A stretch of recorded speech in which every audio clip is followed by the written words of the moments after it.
Gate కూడా తాకడం.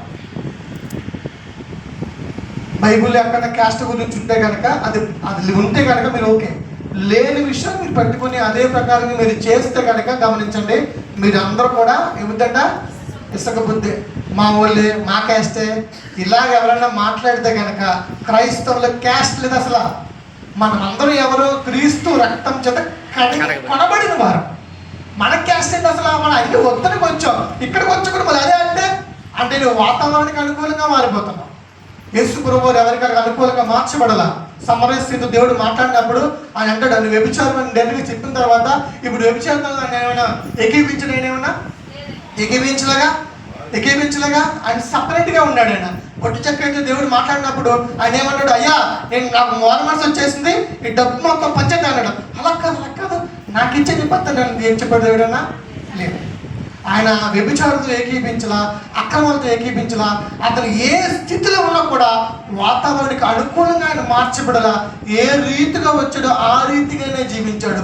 మనము కూడా మనం ఏ రీతిగా క్రైస్తవ రీతిలో ఉన్నాం కనుక క్రైస్తవ రీతిలోనే ఉండాలి. కానీ పెళ్లిల్లోనో దినాల్లోనో మనం మారిపోతున్నామంటే కనుక మనం ఇసుక బుద్ధి కలిగిన వారము, బుద్ధిహీనుని జ్ఞాపకం చేసుకున్నాడు. హల్లెలూయా. నేను అర్థమైందా?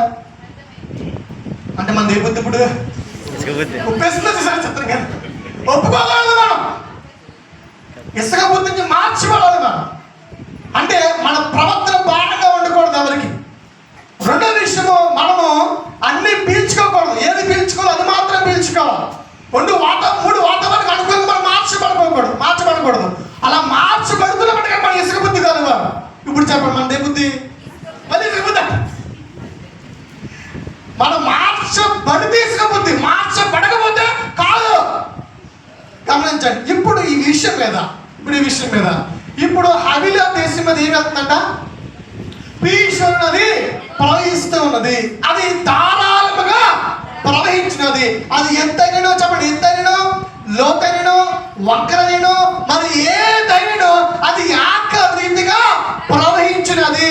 ఆ పీషు నది ఇప్పుడు ఈ ఇసుక దేశం మీద వెళ్తూ ఉన్నది.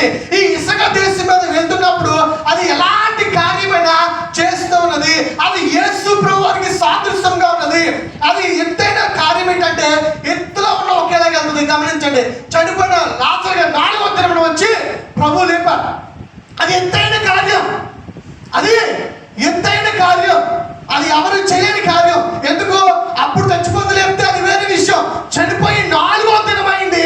అది అక్కడన్నమాట. అయ్యా అడు వాసన వస్తాడయ్యా అని చెప్పింది. అందరూ ఆశ్చర్యంగా చూస్తారు, ఈయన ఎలాగ చేస్తాడు, ఎలా చేయగలడు, అసలు సాధ్యమా, ఇవన్నీ కూడా ఆలోచిస్తూ ఉంటారు.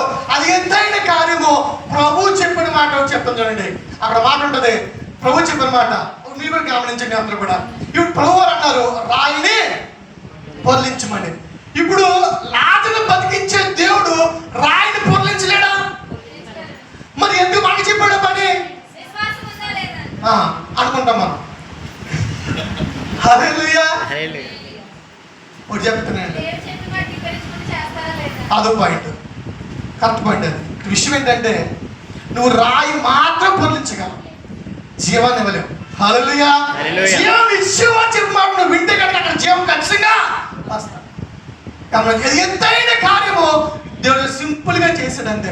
పీషు నది ఎక్కడ ప్రవహిస్తుందో అక్కడ ఆశీర్వాదము, స్వస్థత, జీవము సమృద్ధిగా ఉంటుంది. హల్లెలూయా.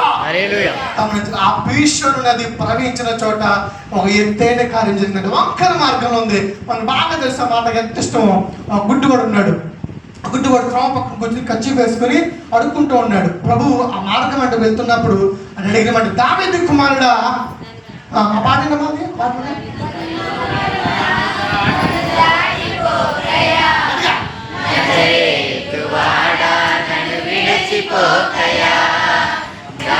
కుమారుడా నన్ను దాటిపోకయా, నజరేతు